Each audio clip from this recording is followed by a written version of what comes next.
إن الحمد لله نحمده ونستعينه ونستغفره ونعوذ بالله من شرور أنفسنا ومن سيئات أعمالنا من يهده الله فلا مضل له ومن يضلل فلا هادي له وأشهد أن لا إله إلا الله وحده لا شريك له وأشهد أن محمدا عبده ورسوله أما بعد. அன்புள்ள சகோதரிகளே, இஸ்லாம் கூறும் குடும்பவியல் என்ற தொடரிலே நாம் அதாவது கணவன் மனைவி புரிந்துணர்வு என்கின்ற பகுதியில் இருக்கிறோம். புரிந்துணர்வு என்ற சொல்லை பற்றிய ஒரு புரிதலை பற்றி நாம் என்ன செஞ்சோம், சில அடிப்படைகளை அதாவது மார்க்க சட்ட விஷயங்களை புரிந்து கொள்கிற விஷயத்தில் சில அடிப்படைகளை சொன்னோம். இதை சொல்கிறதுக்கான பல காரணங்கள் உண்டு. என்னென்னா, இப்போ நம்ம இஸ்லாம் கூறும் குடும்பவியலை பற்றி பேசிட்டு இருக்கிறோம்.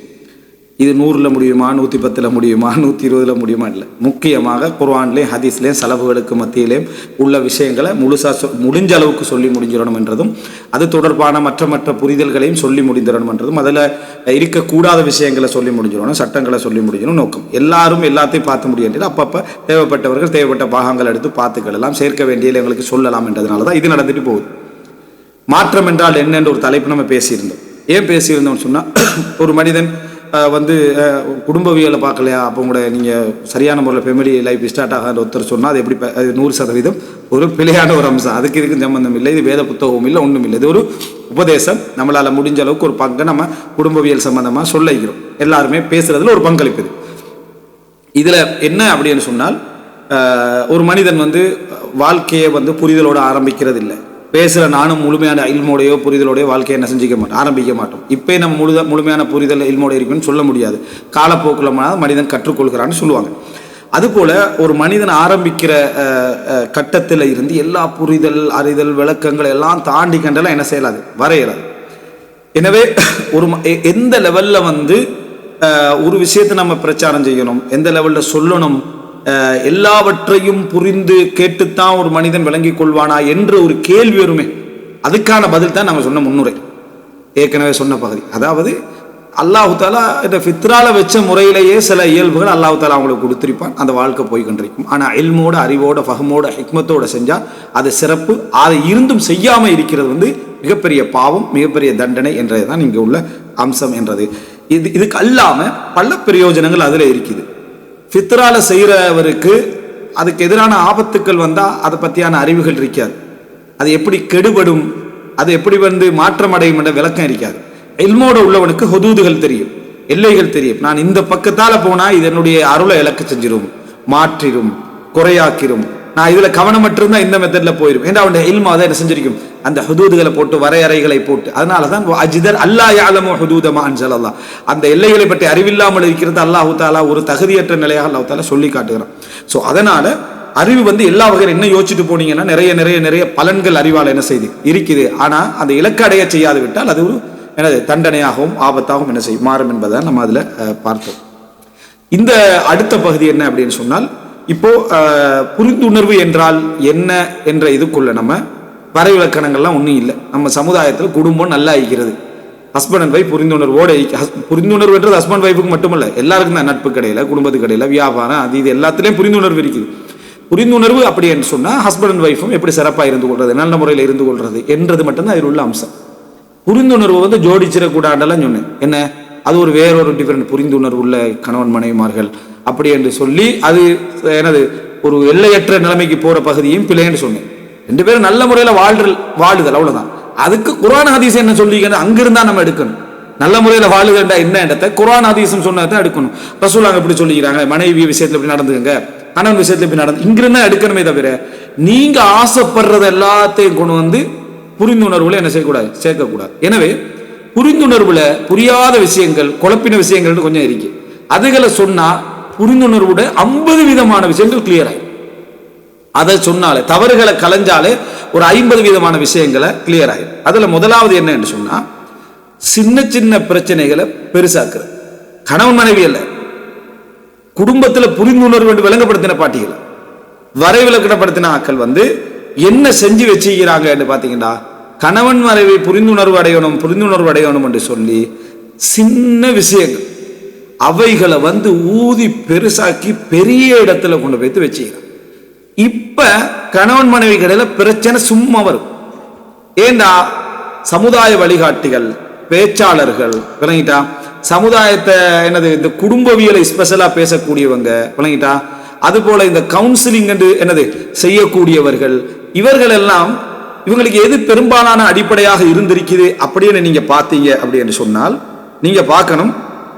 அதாவது எப்படின்னு சொன்னா அவங்க பிரச்சனையை குர்ஆன் ஹதீஸ்லேருந்து படிக்கிறது இல்லை. முதலாவது பிரச்சனையை பெருசாக்குறதுக்கும் அதை புரிந்துணர்வுகளை கொண்டு வந்து சேர்த்ததுக்கும் காரணம் குர்ஆன் ஹதீஸ்லேருந்து படிக்கிறது இல்லை, முதல் ரீசன். ரெண்டாவது என்னன்னு சொன்னா குர்ஆன் ஹதீஸ்ல படிச்சதா இருந்தாலும் சரி, குடும்பத்துக்காக இஸ்லாம் என்ன சொல்லியிருக்குது அப்படின்னு தேடி படிக்காம ஆங்காங்க ஆய்ந்து கொய்து எடுத்து விளங்கிட்டா அதுல எல்லாம் கொஞ்சம் போட்டு இவங்க கொஞ்சத்தை நெய்து எடுத்து விளங்கிட்டா அதை ஒரு சிஸ்டம் எல்லாம் செஞ்சு ஒரு உருவாக்கி ஒரு பேக்கேஜோட கொடுத்துடுறாங்க. அந்த குர்ஆன் வசனத்துக்கு அதுக்கு சம்பந்தம் இல்லை, அந்த ஹதீஸுக்கு அதுக்கு சம்பந்தம் இல்லை.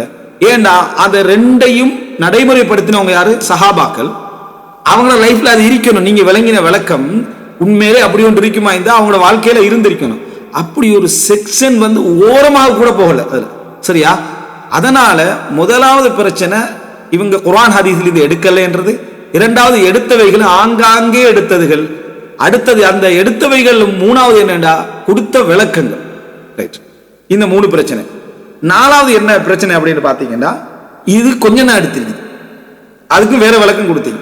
எங்கிருந்து மிச்சம் எடுக்கிறாங்கன்னா கண்டதெல்லாம் வாசிக்கிறது. அதாவது அடுத்து உதாரணமா ஒருத்தர் அடிக்கிறார், என்ன கணவன் மனைவி புரிந்துணர்வு அப்படின்னு அதுல வந்து அவர் சொன்னார் இவர் சொன்னார் விளங்கிட்டா, அந்த உளவியலாளர் சொன்னார் இவர் சொன்னார், நீங்கள் இந்த முறையில் அணுகுங்கள் என்று சொன்னார். பெண்ணுடைய மன இயல்புகளை பொறுத்த வரைக்கும் அவன் பட்ட அனுபவங்களை வேதனைகளை விளங்கிட்டா, அல்லது என்னது எங்கெங்கெல்லாம் கிடைச்சது ஆய்வு என்ற பெயர்ல உள்ளவைகள் உண்மையான ஆய்வுகள் என்று ஒரு இடத்துல நடத்தினதுகள், அல்லது கலாச்சாரம் கெட்டு போன அமெரிக்காவுக்குள்ள போய் ஆய்வு நடத்தி எடுத்து எப்ஸ்டீன் குரூப் ஆய்வு நடத்தினா ஹஸ்பண்ட் அண்ட் ஒய்ஃப் எப்படி இருந்திப்பாங்க, சரியா? அவங்கள்ட்ட எடுத்து அங்கே மனைவிமார்கள் தங்களை மனப்பாதிப்புகளை இப்படி வெளிப்படுத்தினார்கள். ஆல்ரெடி கணவன் மனைவி இல்லை, அங்க போயிட்டு புள்ளி விவரம் எடுத்து அங்கிருந்து இப்படி நாங்கள் ஒரு 10,000 பெண்களை ஆய்வு செய்ததில் எங்க ஆய்வு செஞ்சுக்கிறீங்கன்னு சொன்னா அங்க தீவில் ஆய்வு செஞ்சுக்கிறான்.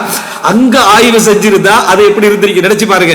இந்த குரூப் ஆய்வை கொண்டு புக்காக வந்து என்னது சயின்டிபிக் ரிசர்ச் விளக்கிட்டா family counselling international best seller புக்கை பார்த்து என்ன எடுத்து பார்த்து சுப்ஹானல்லாஹ் இஸ்லாம் சொன்னதே இவரும் சொல்லிக்கிறார் அப்படின்னு. நீ இஸ்லாத்தை எவ்வளவு படிச்சாய்?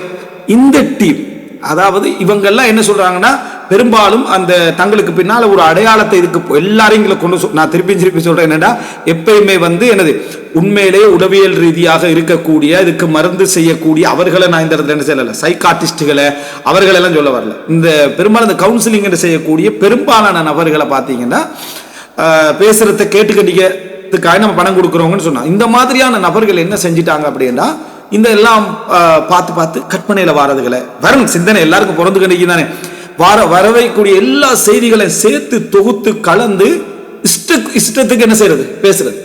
இதெல்லாம் வந்து சில விஷயங்கள் அது நல்லதும் இருக்கும், சில விஷயங்கள் வந்து தவறானதும் இருக்கும். சிலது வந்து 2 குடும்பத்துக்கு பொருந்து 4 குடும்பத்துக்கு பொருந்தாது. நல்லதுதான் சில விஷயங்கள். என்ன வைஃபுக்கு விட்டு கொடுங்க, வைஃபோட நீங்க என்ன செய்ய எப்ப பார்த்தாலும் விசாரிச்சுக்கோங்க, அவர்களோடு நீங்க நேரம் ஒதுக்குங்க, நல்ல விஷயம்.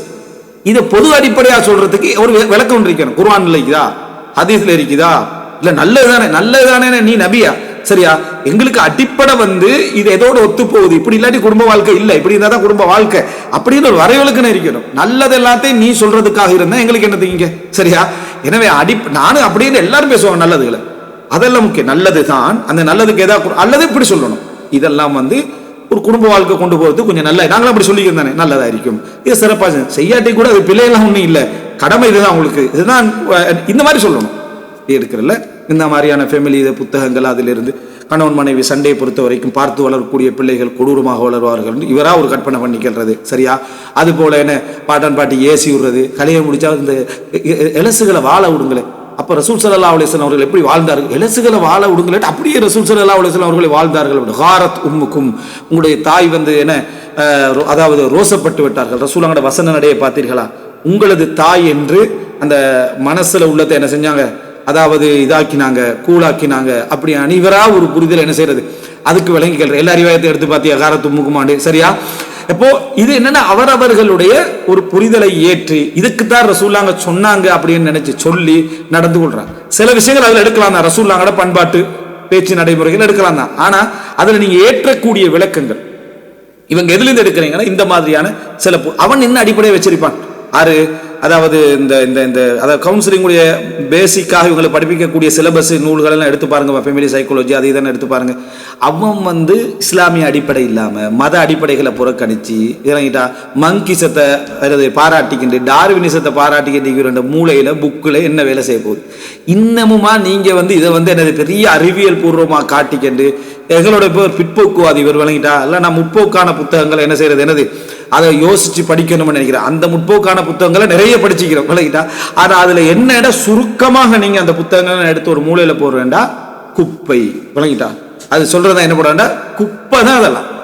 இதெல்லாம் கொண்டு வந்து நீங்க குடும்பத்துக்குள்ள சேர்த்தீங்கன்னு சொன்னா ஏற்கனவே உள்ள பிரச்சனை இன்னும் வளர்ந்துட்டு போகுமே தவிர இவைகளை தலைக்குள்ளேயே நீங்க போடவான. அப்படி எதையாவது நீங்க கொண்டு வந்தீங்கன்னா சலஃபுகள்லேருந்து கொண்டு வந்து சலஃபுகளுடைய காலத்தை பொறுத்த வரைக்கும் 1400 வருஷத்துக்கு முந்தினது அந்த வாழ்க்கையை முறைய இங்க வந்து என்ன செய்யக்கூடாது, அப்ளை பண்ணக்கூடாது. அப்ப சலஃபுகளையும் தாண்டி போங்க ரசூலுல்லாஹ்வோட வாழ்க்கை முறை இல்லை, அது வந்து டிவைன் மெசேஜ், அது புனிதமானது விளங்கிட்டா. அது குர்ஆன் ஹதீஸ், அதை நாங்க சொல்லல. அதை நடைமுறைப்படுத்தின சஹாபாக்கள் அப்ப வேற எங்கேயும் அரிஸ்டோட்டில் புக்கை பார்த்தா அவர் நடைமுறைப்படுத்தினாங்க. அவங்க குர்ஆன் ஹதீஸை எடுத்து கால சூழ்நிலை அப்படியே அப்ளை பண்ணி சொல்லி யார் சொன்னது? இன்றைய கால சூழ்நிலை, இன்றைய உருஃபு எல்லாத்தையும் சேர்த்து தான் நாங்க சொல்றோம். ஃபித்ரத்துக்கும் இயற்கைக்கும் சரியான வழிமுறைக்கும் தாண்டி எங்களோட உரைகளை பார்க்கலாம். இயல்பான போக்கு தான் நீங்க என்ன செய்வீங்க பார்ப்பீங்க. அதை தாண்டி எங்கேயும் நம்ம என்ன செய்யல போகல. அப்ப எனவே பிரச்சனையை பெருசாக்கினது இந்த குடும்ப வழிகாட்டிகள். ஏற்கனவே ஆல்ரெடி பிரச்சனை இருக்குது, பிரச்சனையை பெருசாக்கினது இவங்க. எப்படி பெருசாக்கினாங்கடா, குடும்ப வாழ்க்கை என்பது பிரச்சனை உள்ளது. நம்ம முன்னுரையில சொல்லிட்டோம். திருமண உறவுண்டா அதாவத்தோட தான் ஆரம்பிக்கும். சரியா? இந்த அதாவத் என்கின்ற பகுதிக்கு செலவுகள் பல செய்திகளை நாங்கள் என்ன செஞ்சிட்டோம் சொல்லிட்டோம். எனவே அது வந்து தெரியாம வரக்கூடிய ஒரு அம்சம் உள்ளத்துக்குள்ள. அதாவத்துல தான் நம்ம இயங்குறோம் தெரியாத ஒரு அம்சம். அப்படின்னா குடும்ப வாழ்க்கை பிரச்சனைகளோட தான் ஆரம்பிக்கும். பிரச்சனைகள் என்ன, சண்டை பிடிச்சிக்கணும், அப்படி செஞ்சுக்கணும், இப்படி செஞ்சிருக்கணும் அவசியம் இல்லை. சின்ன சின்ன முனாஃபசாக்கள் இருக்கும், போட்டிகள் இருக்கும். உண்ட குடும்பமா ஏண்ட குடும்பம், நானா நீயா விளங்கிட்டா, நான் செஞ்சனா நீ செஞ்சனா, ஏண்ட பங்களிப்பா உண்ட பங்களிப்பா என்ற ஒரு முனாஃபசா இயல்பலே இருக்கும். அந்த தபியத்தை நம்ம பார்த்துட்டோம். இந்த அடிப்படையில குடும்ப வாழ்க்கையை பேசுற சந்தர்ப்பத்தில் முதலாவது அந்த குடும்பத்துக்கு என்ன சொல்லி கொடுத்துருக்கணும் தெரியுமா? முதலாவது பிரச்சனை இருக்கும். சொல்லியிருந்தா நிறைய பிரச்சனை பேத்திருக்கு, சொல்லியிருந்தா நிறைய பிரச்சனை பேத்து. ஒரு மருத்துவம் சம்பந்தமான விஷயத்துல முதலாவது நமக்கு ஆறுதல் வாரது என்ன சொல்லுங்க பாப்போம். ஒரு கண்ணில் ஒரு சின்ன ஒரு வீக்கம் இருக்குது, ஹார்ட் வந்து டக் டக் டக்குன்னு அடிக்குது, அப்படி இப்படி இருக்குன்னா அது இயல்பா நீங்க இப்படி இருந்தா அடிக்கத்தான் செய்யும்ன்றதோட சந்தோஷப்பட்டு. பிரச்சனை இயல்பானது. முதலாவது அவனுக்கு நிம்மதி வருது, ட்ரீட்மெண்ட் அல்ல, அப்படித்தான் இருக்கும். நீங்க இப்படி இந்த மாதிரி தூங்கி எழுப்பினீங்க உங்களுக்கு இப்படித்தான் இருக்கும், இப்படி சாப்பிட்டீங்கன்னா உங்களுக்கு இப்படித்தான் இருக்கும்னு அவனுக்கு முதல் ரிலாக்ஸே பிரச்சனை இப்படி இருந்தா பிரச்சனை இல்லை. சரியா? உனக்கு ஒரு பிரச்சனை இருக்குது என்று. அது நம்ம ஏற்கனவே பல உதாரணம் சொல்லிக்கிறோம். திங்கட்கிழமை காலையில வெளியே போற டைம்ல, வேலைக்கு வெளியே போற டைம்ல எல்லாரும் ஆல்ரெடி ப்ரிப்பேர்ட். 2 ஹவர் டிராஃபிக் இருக்கும் இங்க. சரியா? 2 ஹவர் என்ன செய்யும் டிராஃபிக் இருக்கும். நம்ம இப்படித்தான் நிலைமை இருக்கும். அதனால பொறுமையா சபரோட போறா. என்ன காரணம்? பிரச்சனை ஆல்ரெடி அவன் அண்டர்ஸ்டாண்ட் பண்ணிட்டான். திடீரென ஒரு 9-10 மணிக்கு போறான். அப்ப ரொம்ப டிராஃபிக் இருந்தா 10 நிமிஷம் உனக்கு சபரா இருக்கலாம். எங்கடா வந்தீங்க, ஊர்வலமா போறீங்க, அப்படியா இப்படியான்னு என்ன செய்யறாரு இவன் வந்து டென்ஷன் ஆகுறான், இதாக்குறான். அதுக்கான மெயின் காரணம் என்னன்னு சொன்னா அவன் அந்த பிரச்சனையை எதிர்பார்க்கல. இதுல இப்படி ஒன்று இருக்குமென்னு அவன் எதிர்பார்க்கல. எதிர்பார்க்காதனால பிரச்சனை. இப்ப நம்மளோட சில பிரச்சனைகள் மாதிரி கூட நிறைய பிறந்திருக்கு. முடிகள் வளருது, நகம் வளருது, உமிழ்நீர் இருக்குது விளங்கிட்டா, அதே போல சளி ஏறி வருது. இதெல்லாம் பெரிய யாரா பெரிய பிரச்சனை. இப்படித்தான் எனக்கு பெரிய பிரச்சனையாக்கி என்ன உமிழ்நீர் வருது அப்படின்னு யாரா சொல்லிக்கிறோமா? உமிழ்நீர் பிரச்சனையே இல்லையா? யோசிச்சு பார்த்து உண்மையில பிரச்சனை தான். எப்போ பார்த்தாலும் அது முழுங்கிட்டு இருக்கணும் விளங்கிட்டா. அப்போ காதுல அசுத்தம் வருது, மூக்குல அசுத்தம் வருது, கண்ணில் அசுத்தம் வருது, எல்லா இடத்துலயும் அசுத்தம் வந்து கெடுதா இருக்குது. அப்படின்னா டோட்டல் லைஃப் பிரச்சனை. மனாத்தின்கள் நாற்றம் வரக்கூடிய இடங்கள் அப்துல் மசூத் சொல்றாரு. சரியா? அப்போ எல்லா மனாத்தின்களோட நமக்கு பிரச்சனை வழங்கல. டோட்டல் நம்ம யோசிச்சு பார்த்தா கிட்டத்தட்ட 10-15 இடத்தால நாத்தம் வந்துட்டு. அப்ப இதை ஒருத்தர் பெரிய ஒரு முசிபத்தாகி நினைக்கிறது இல்லை. காரணம் அது அப்படித்தான் உடம்புன்றது. எக்ஸ்ட்ரா நாற்றங்களுக்கு தான் அவர் மருந்து எடுக்க போறாரே தவிர இயல்பா ஏற்றுக்கொண்டவைகளுக்கு அது இல்லை. இப்ப எல்லா விஷயத்துல இயல்பான பிரச்சனை இருக்கும். முதலா படிச்சு கொடுத்து முதலாவது படிச்சு கொடுக்க அதெல்லாம் எப்படி ரசூலா படிச்சு கொடுத்தாங்க நான் சொல்றேன். சரியா?